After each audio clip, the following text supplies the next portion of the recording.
All mercury-silver fillings leak substantial amounts of mercury constantly. The amount increases with any kind of stimulation, and as a result, mercury from fillings produces the majority of human exposure to mercury.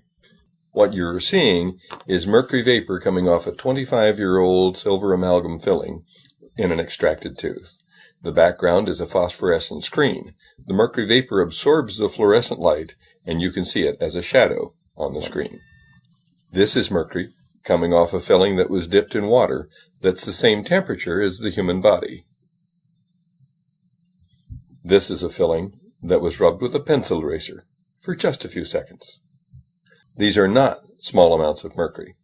If you can see it, it's more than 1,000 times higher than the Environmental Protection Agency will allow for the air that we breathe. What about the last time you went to the dentist and they drilled on your tooth?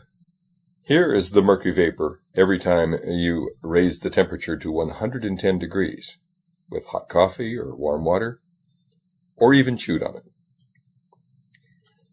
Mercury comes off fillings every time you stimulate them, and that stimulation causes the mercury to continue to leak out of the fillings for an hour and a half at a minimum. Some people grind their teeth. Some people chew gum. Back in 1985, the International Academy of Oral Medicine Toxicology set out to determine the amount of mercury that was coming off fillings. And here's the graph, showing substantial quantities of mercury were measured coming off fillings, and then we estimated the total dose. Then we began animal experiments and put radioactive fillings in sheep. Mercury accumulated in the jaw, stomach, liver, and kidney of the sheep in just 30 days. Substantial quantities of mercury spread from the fillings to every organ in that sheep's body. This should be of concern for everyone. Then we measured that the sheep's kidneys dropped in their ability by 60% to clear inulin, an indication of kidney malfunction. Whole body imaging of monkeys found exactly the same thing. Proponents of amalgam fillings claim that sheep chew too much. Well, what's the problem with monkeys? They had mercury in their jaw, kidneys, liver, intestine, and heart.